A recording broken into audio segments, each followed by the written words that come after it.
Brought to you by Thomas Allgaier and Freinis, this edition highlights key LinkedIn posts on next-gen vehicle intelligence in weeks 37 and 38. Freinis supports automotive enterprises and consultancies with market and competitive intelligence decoding disruptive technologies, customer needs, regulatory change, and competitive moves so product teams and strategy leaders don't just react, but shape the future of mobility. Welcome back. Today, we're doing a deep dive into what's really moving the needle in next-gen vehicle intelligence. We've scanned everything from calendar weeks 37 and 38, and our goal here is simple. Cut through the noise. We want to pull up the key insights on software-defined mobility, what's actually happening with autonomy rollouts, and, how AI is changing the game in development. And what struck me looking through the sources is how the conversation has shifted. It's really moved beyond just theory now. Right. We're seeing posts from major OEMs, key tier ones, and they're all talking execution. Things like operating models, actual framework, specific partnerships needed to make this stuff happen safely, efficiently. Okay, good. So let's unpack this then, maybe starting right at the core. Our first big theme seems to be SDV architecture and middleware, the essential plumbing, if you like. Yeah, you could call it that. And it's non-negotiable now. Multiple sources confirm this, like Bernd Hardung, who basically said middleware is the decisive layer. Decisive how? Well, if you can't scale your software across all the different EE domains in the vehicle, the whole architecture, you're kind of stuck. Middleware provides that crucial interoperability. It's what enables faster, more manageable software updates and cycles. Okay, so faster cycles. Yeah. More manageable. But even as the industry grapples with getting SDVs right, some are already looking past it. Sachin Lawande made the point that maybe SDV is becoming baseline. Exactly. He argued we're moving beyond just software-defined to what he called the intelligence-defined vehicle. Intelligence-defined? That sounds like a big leap. It is. It's a huge step change. Yeah. If SDVs are, as Luana put it, table stakes now, then this intelligence-defined platform, that's the real competitive edge. It's about building intelligence, like context-aware, predictive models using continuous data into the vehicle from the absolute beginning. Think anticipation, not just reaction. That sounds incredibly complex, and it implies needing serious speed in development, right? Yeah. Which brings us to the operational side. Hedayat Paktian shared a really interesting case study from Mercedes-Benz. Yes, the DevSecOps transformation. Exactly, showing how they use tools like GitLab and AWS to slash deployment complexity. They went from, months down to weeks? Weeks, yeah. Which is impressive. Yeah. But it's more than just adopting tools, isn't it? It's a deep cultural shift, moving away from that old V-model development to continuous DevOps. True. But chasing speed like that, it must introduce risks, which leads to a pretty important warning we saw. Definitely. Robert Fay, Mr. Broken Testing, he flagged a real issue with this whole shift left idea. Okay. He called it the copy-paste trap. Basically, teams taking their old hardware in the loop, or Hilo test cases, the ones designed for physical hardware, and just dumping them onto virtual ECUs, VECUs, earlier in the process. Right, sounds efficient on the surface. But Fay argues it's an illusion. You're not actually validating the functionality properly early on. You're just copying late-stage tests. He says true shift left needs what he calls semantic contracts. Semantic contracts. What does that mean for, the engineers doing the work? It means defining the precise expected behavior of an application before you even code it. Validating the logic, the semantics, early. That's where you find issues cheaply, not by just running old hardware tests on a simulator. Got it. So smarter testing, not just earlier testing. Okay, so we need speed, new architecture, smarter testing. And the tech underpinning a lot of this, our second theme, has to be AI, right? If middleware is the foundation. Then AI is becoming the vehicle's central nervous system. That was a phrase Meteor Becerra used, and it captures it well. A unified intelligent mobility platform. And you see the money following that vision. Volkswagen committing up to €1 billion to AI by 2030. Yep, Sabine Schoenert and Steve Greenfield highlighted that. And it's not just R&D for its own sake. The goal is specific.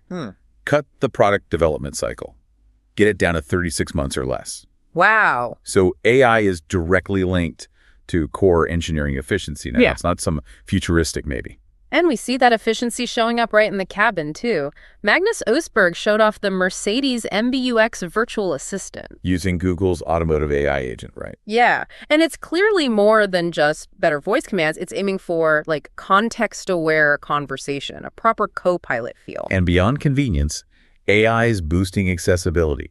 Tim Scannell pointed out a fascinating potential application in-car Real-time sign language interpretation for deaf drivers. That's incredible, using intelligence for inclusion. Exactly, enhancing safety and independence for everyone. Okay, but we need to inject some caution here. There was a strong counterpoint raised, forcing some critical thinking. Steve Greenfield cited Missy Cummings. Ah, yes. From her talk at the autonomous event, she really didn't mince words about the fundamental challenges with AI and self-driving. What was her main concern? She hammered the problem of hallucinations. These are basically statistical errors, inferencing mistakes that can lead to really dangerous things like phantom braking. Phantom braking, right. We've heard about that. Her take was pretty blunt. She said, neural nets do not know anything. They just spot correlations in data. They don't understand context or causation in a human way. If that's the case, that these complex systems have inherent flaws, how does the industry square that with massive investments like VW's billion euros? Is it solvable with better code, or is it a deeper limitation needing, well, careful handling? That's the crucial question, isn't it? And it leads perfectly into our third theme, the need for disciplined execution in autonomy and AD-gas. The industry isn't stopping, but the approach is changing. How so? Volodymyr Semenyshyn, among others, stressed that the best way to handle those rare, tricky edge cases safely is simulation-first development. Using digital twins, synthetic data, that sort of thing. Precisely. Instead of driving millions of real-world miles hoping to encounter a 1 in a million event, you create and test it digitally over and over. We saw Vallejo and Capgemini setting a really ambitious target here. Oh, yeah. They're aiming for 80% virtual testing for ADAS development. 80%. That's a massive shift with huge implications for cost and time. And looking at how this plays out in the real world, especially for trucking, the hype seems to be fading. Completely. Wojciech Siwick noted that autonomous trucking is all about disciplined, gradual scaling now. Focus on early deployments and lower-risk scenarios, like defined hub-to-hub routes on highways. Slow, steady, proven execution wins. Makes sense. But city pilots are still pushing forward, aren't they? We saw news from Singapore. Right. Jacqueline Pohl and Li Yaohui reported on their first autonomous shuttles rolling out in Punggol. In London, Daniel Abreu Marquez suggested it's becoming a real battleground, potentially Waymo versus Wave, Uber versus Babylift. A three-way showdown. Interesting. And that competition is pushing the hardware side, too, especially for enabling that disciplined Level 3 rollout. Swaraj Posel pointed out improved sensors are key. Like the new Vallejo lidar. Exactly, the Scala 3 unit. It could detect objects up to 300 meters away. Okay, 300 meters. Why is that specific distance such a big deal for someone listening? Because if you want safe, eyes-off Level 3 autonomy at highway speeds, you need that kind of foresight.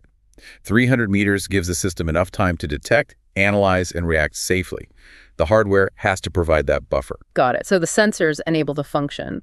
And once these systems are out there, maintaining them becomes huge. Bruno Moretti shared some eye-popping numbers. Yeah, the economics of ADAS servicing. Projected to save society something like $34 billion a year in accident costs. While also creating a $50 billion aftermarket industry by 2030. Exactly. A massive economic driver for getting the service and maintenance right. Okay, so shifting from preventing costs to creating service revenue, that requires fundamental changes in how companies operate, which is our final theme, right? Partnerships, ecosystems, strategy. Absolutely. Dr. Matthias Traub argued strongly that for Europe to stay competitive, it needs to fully embrace SDV through tech, collaboration, and innovation, not just incremental improvements. But how companies collaborate seems to differ geographically. Dr. Jan Weyinger shared some interesting research comparing approaches. That was fascinating. His work showed European firms often still view partnerships mainly through the lens of cost optimization, risk reduction. Standard supply chain thinking. Kind of, whereas U.S. and Chinese companies, they're using partnerships as innovation catapults, actively co-creating, especially around AI and SDV. And the numbers back that up. Starkly. Weyinger found 73% of U.S. auto companies see partnerships as essential for survival. It's a different strategic mindset. Less about managing costs, more about betting on growth. And we are seeing more open collaboration now, even in Europe. BMW, Mercedes, Renault Ampere, they're implementing open source development for actual series production. Confirmed by Martin Schleicher and Marcus Redstad.